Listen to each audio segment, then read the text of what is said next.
Welcome to the International Franchise Association's Women's Franchise Committee podcast, Her Success, the stories of female franchise leaders. I'm Michelle Rowan with Franchise Business Review, and today I get to talk with Meg Roberts, currently the Chief Marketing Officer at FranWorth and the President and CEO of the Lash Lounge. She received a bachelor's from the University of Michigan and a master's from Michigan State University and began her career in franchising at Service Brands International, overseeing marketing for Molly Maid and Mr. Handyman. I'm exhausted, Meg, just from that. So I want to start with how I first met you. So we were on the Women's Franchise Committee together, and very quickly recognized that you are like me, where you just like to talk and about real things and all things. So I just want to say, I think what comes across in every time that you speak is your authenticity and your love of building cultures and teams. Like that is like dripping and oozing out of you. That's a huge compliment. Thank you. Well, I think it's just, I love it. So it doesn't get to happen enough. So I'm happy that we get to chat here. But I thought that I would start with, like, when we were growing up, no one went to college for franchising. So tell me, like, how you transitioned from school and found franchising, or what that was like, what your first role was in franchising. Yeah, I've shared this story before because I think it's pretty important when you're thinking about that big career. I just recently gave a talk to a bunch of college students about planning your own brand and kind of defining what it is that you want to be when you grow up, not just the what, but the why. I was always fascinated with advertising, and I'll keep this brief. Was lucky enough to get into television advertising, big agency, lifestyle, et cetera. Did that for, 6, 8, 10 years. I can't even remember, it was that long ago. But after having kids and moving back to my hometown of Ann Arbor, I wanted to stay active and in the industry of creativity. And I just happened to know the person who owned this little company called Molly Maid, one of the owners anyway. Little company. I just thought it was a local company. I didn't even know what franchising was. I would have referred to franchising as a chain restaurant. I had no appreciation for the creation of opportunity and business and jobs, et cetera. And didn't even have that appreciation when I took this little job as the director of marketing for this little company called Molly Maid. Quickly realized the opportunity that had been provided to me for this brand, this company that was rising because of 300 franchisees who trusted in a concept, who believed in a service, and who were under this umbrella of the Molly Maid brand. For me, I instantly fell in love with franchising for two reasons. One, the people. I just absolutely love engaging with people. I love serving people and helping them feel great about what they're doing. And the other thing was the contribution that I got to make. And that sounds selfish, and it is. And I don't mind saying that. When you work as hard as we all do, to feel like you've done something where you can see the mark it's made and how it's helped someone else. When I compare my career in television advertising to my career in marketing with Molly Maid and even now here at FranWorth, while the marketing contribution wasn't as razzle dazzle, I wasn't producing a big television commercial anymore. What I was doing now had a visible, tangible, emotional result for me. I could see that my efforts were helping someone locally gain more customers. And that was so satisfying, Michelle. The minute I got a taste of that, I didn't want to give it up. So I get to serve and be creative and have an impact at the street level that is just supremely satisfying for me. I love it. So when I first met you and when I saw you in your contributions to panels and discussions, you definitely had a marketing hat. So how about when it goes from, or when did it in your career go from, I'm the owner of the marketing of the brand to I'm going to be the leader of all things? And so you have to extend yourself, right? You know everything about the marketing side, but there's a huge operation side of a business. So what was that transition like? Yeah, it was really, really terrifying.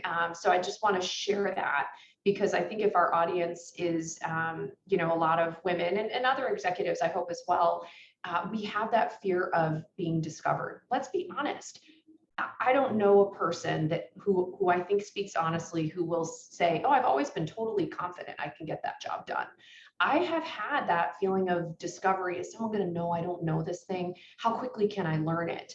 I always want to be contributing positively, but I don't know everything. And I didn't know the majority of franchising. I had really, really good leaders at Service Brands, in particular, my boss, Craig Donaldson, back in the day, as well as my current partner in crime sitting right next to me here, the Chief Financial Officer, David Taccolini. And both of them saw maybe more potential in me than I saw in myself. I was in that marketing lane and doing well there, also learning that not just was I good at marketing, but I was good at creating and coaching and leading teams. And that aspect parlays itself into, more areas of franchising, not necessarily needing to know every discipline, but know, what kind of person is it going to take to have an impact in development, to have an impact in legal or finance? How do I want to really tweak and tutor the right team into place? So I was, very unceremoniously put into the position of the president of Molly Maid. Had to made a change and asked me to take over that role, which I think I said no twice because I was scared. I mean, honestly, I was scared, and I was happy in my comfort zone of where I knew I could be successful, predicted success. And I didn't want this job because I didn't want to be discovered. I didn't want to fail.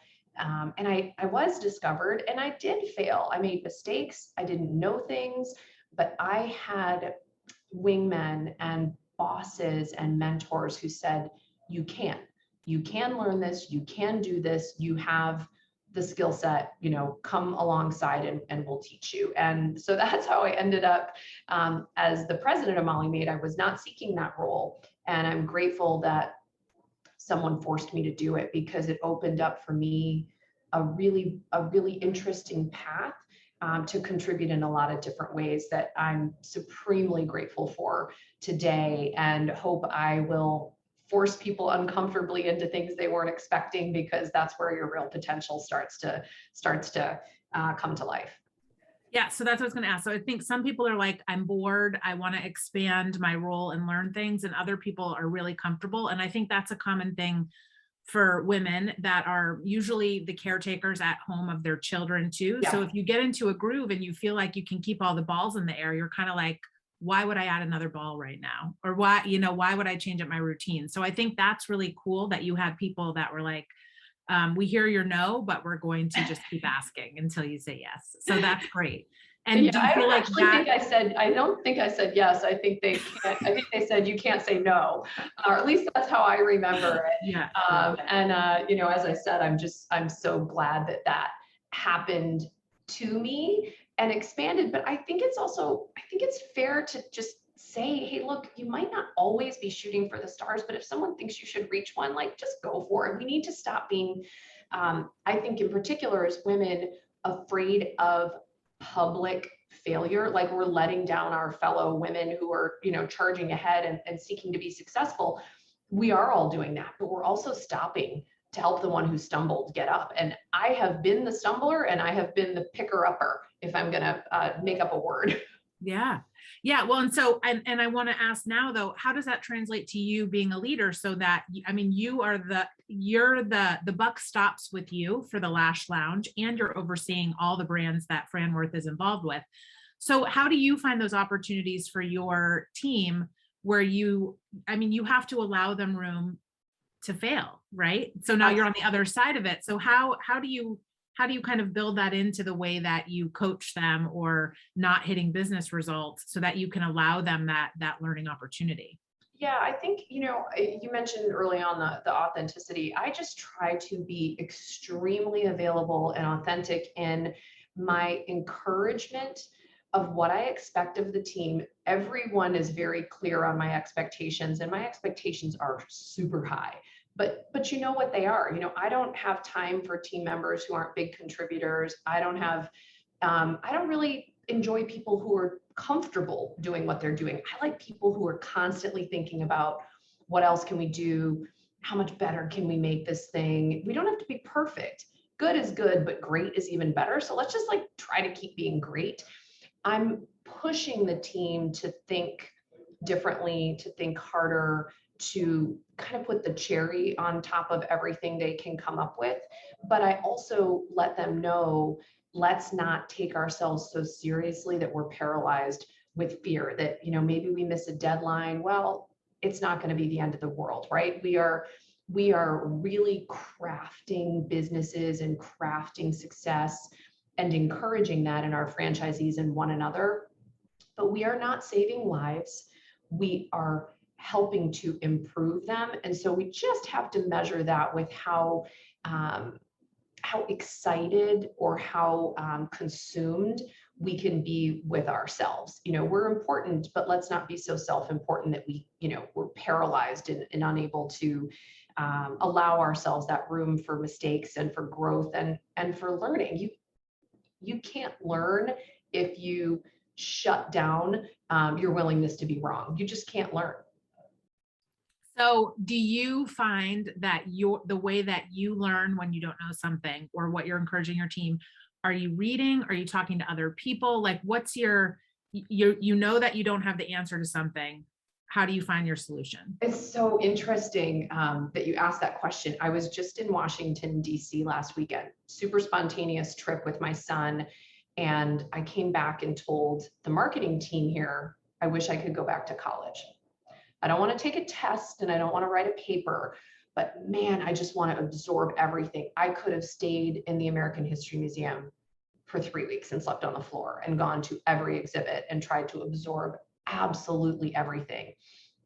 I love learning through storytelling, and I teach best through storytelling and giving people real world examples, personal experiences, things of that nature. I think you retain more when you hear someone's story and someone's experience versus reading. I brought a couple books in today, ironically, sitting over there, Uncommon Service and What Got You There What Got You Here Won't Get You There, which are two books I'm going to share with one of my colleagues here. So I like to do reading, but I really like to do listening. And if I find people who are willing to tell stories that I want to hear, I'm going to listen all day.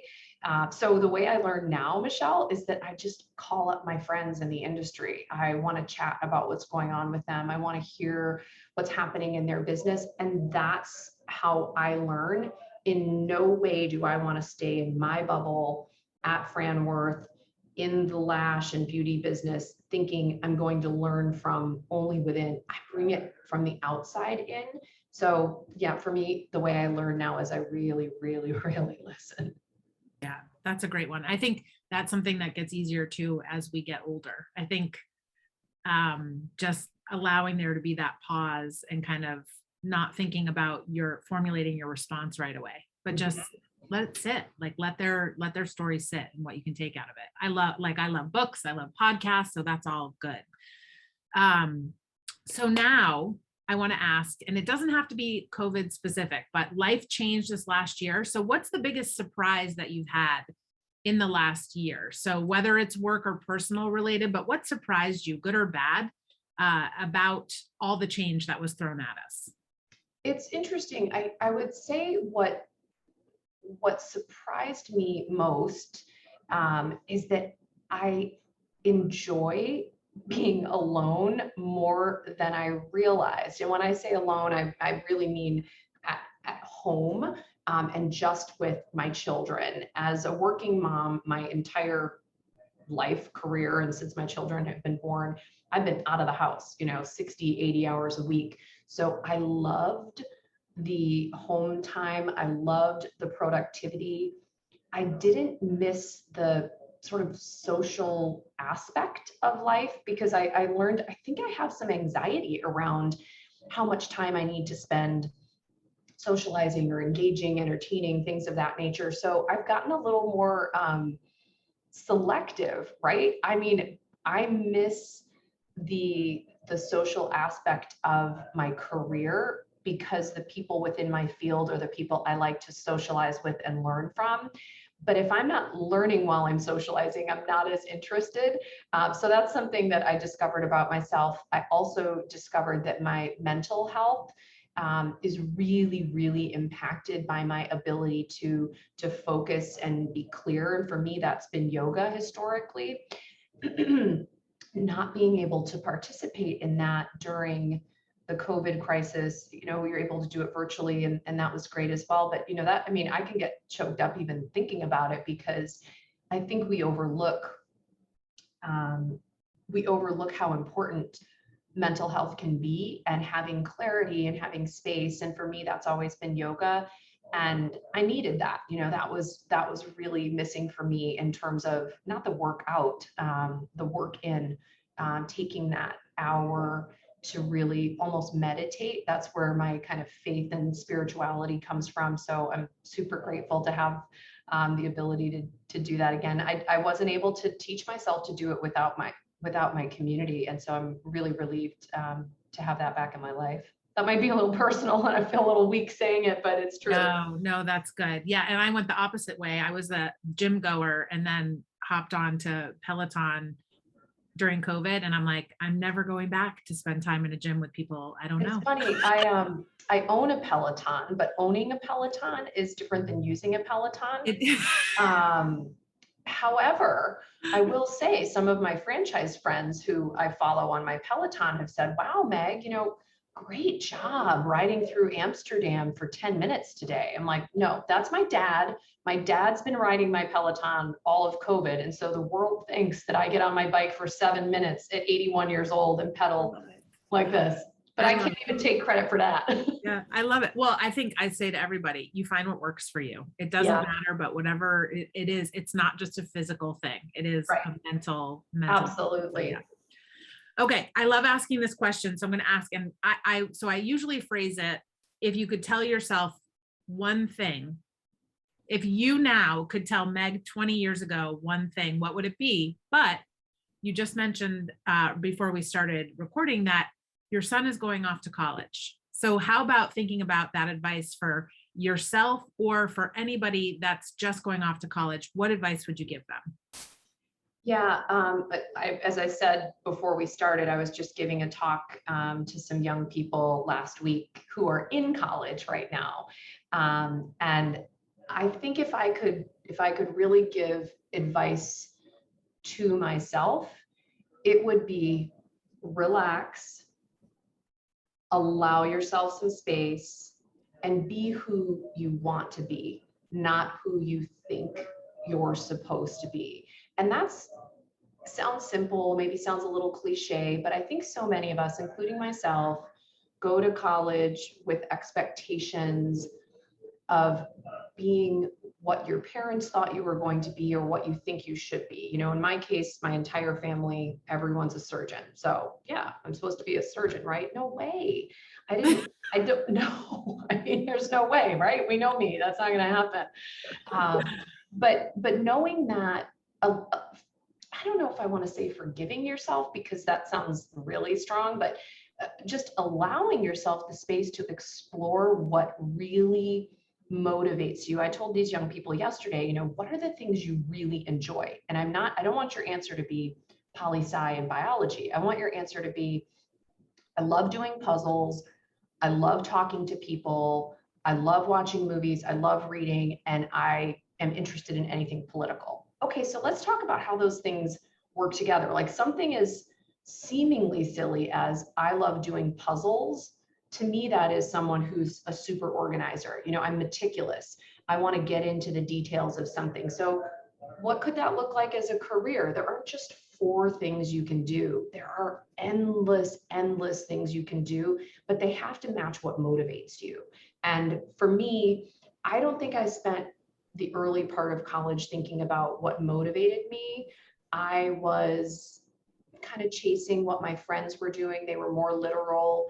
They were in business school, they were getting recruited. I was envious, and I wasn't thinking about what am I really good at? What can I really do? So for me, that was a flat spot that I don't want other young people to fall into. We all have really incredible gifts, and they don't necessarily need to include a scalpel that can include a lot of different traits.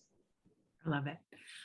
Then one other thing that I want to talk about is we've talked about your ability to build teams and to kind of focus on the culture and really taking care of people. But I also love where we talked about you have a tribe. You have a tribe of people that you trust and you work together well. So how about for the people that are coming in and watching these interviews and have not found their tribe in franchising yet?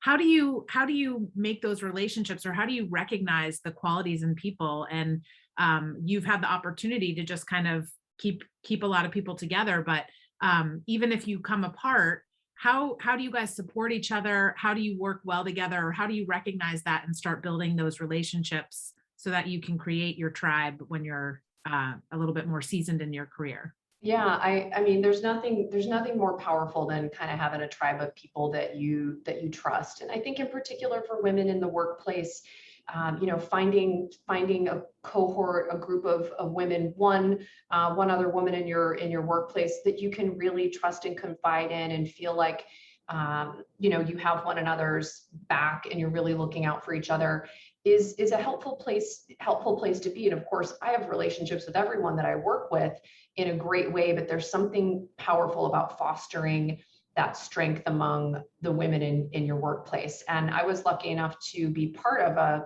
small little marketing department, I think marketing department of 2 or 3 at Service Brands back in 2007. And just one by one started hiring people that we all agreed and could see this incredible potential in. And we sort of assimilated to this idea of we're going to do this together for one another, for this company, and for our shared success. That's something I always talk about, is that shared success is the best success. I don't celebrate success independently. I do like to point out people who've made great contributions, but I always want it to be about the team. So that group, shout out to the bad moms at Service Brands, 11 or 12 women who really supported one another. And not every one of them was moms. I don't know how we came up with that name. Clearly not excellent marketers. But that group of ladies still today, the vast majority of them are working here at FranWorth, but even among those who are still in the industry, but at different brands, we're in constant contact. Hey, can you remind me how we did this? Tell me where I might be able to find an agency that can help with X, Y, and Z. You have that. I just want to call it kind of your lifeline of people that you're in communication with. But the key to that, Michelle, is that it is not only and always about work. If you can find people that you relate to on a personal level where you enjoy one another's company outside of work, then that makes that support network even greater. And here at the Lash Lounge, we have what we call the Lash Lounge Power Team. And it's a text thread and it's all of our employees. But the text thread isn't about work. It's, hey, what's going on this weekend? It's just a supportive, fun, gifts, jokes back and forth. But that creates culture that is outside of work. It's not just what's on the walls, right? It's what is happening in our personal lives and how we connect with one another outside of just work. That really makes a difference because we spend a lot of time at work. And so it's nice to know that that your team, your tribe is aligned with you and supporting you no matter what. Yeah, I love that. You're usually the first to start a group text when we're at events. That's true. Well, that's true. But that's because I always love to have a little fun on the side, right? I like to point out stuff we should all get a laugh out of. Right. That's right. I always learn something when you speak. I should have pulled it out before the interview, but you did IFA's virtual conference. I know that it was last minute you were asked to speak, and I have 2 pages of notes from your discussion, you and David Barr, on just how we treat our team members and how we hire and how we retain. So I always love your energy, just how fun you are, but also too, you are smart as a whip. And well, I appreciate hold your own on every panel. What was fun about that talk, Michelle, and I love this, like it didn't bother me one bit. I was thrown in there last minute, so it's hard to kind of measure up when you're on with David Barr and gosh, I think Dave Mortensen as well. I'm like, okay, well, I'll just sit in the background. But I loved being able to contribute and kind of compete with those guys, sort of fun. I got a lot of great feedback about some of the things that I shared, which felt great to me, but I also loved that in the chat on the side, there were some people saying, hey, where'd you get your shirt? I'm like, I I don't mind that at all. We just need to be who we are. I don't feel disempowered. I don't feel like I've been disregarded as a female contributor. I'm like, hey, here's where I got the shirt. I mean, I met someone in the chat and told her where to buy it. That's fun. That's being real. That's being supportive. That's just having fun. And like I said, not taking ourselves too seriously. Yeah. Yeah. Well, I think it's always good to hear everyone's different perspectives. So when you have that shared experience or when you do things differently, that's how we learn from each other. Yep. So I just wanted to call that out. I should have pulled those notes out beforehand, but so thank you so much, Meg, for chatting with us today. And if you're not involved with the IFA's Women's Franchise Networks, they are, the chapters are still doing a lot of stuff virtually. They're located all over the United States. You can go to franchise.org, the IFA site, and find all the details there. And you can also join us on Clubhouse on Wednesdays at 4:00 Eastern every week. And it's just, we're there to answer questions about work and life and just connect. So thank you so much, Meg. I really appreciate you sharing your story with us. Thank you for hosting me, Michelle. You've just always been an incredible beacon in this industry, and anyone who's getting to listen to you or participate in something you're doing, I'm game on. So thanks, and we will catch up soon. Thanks, Meg. Okay.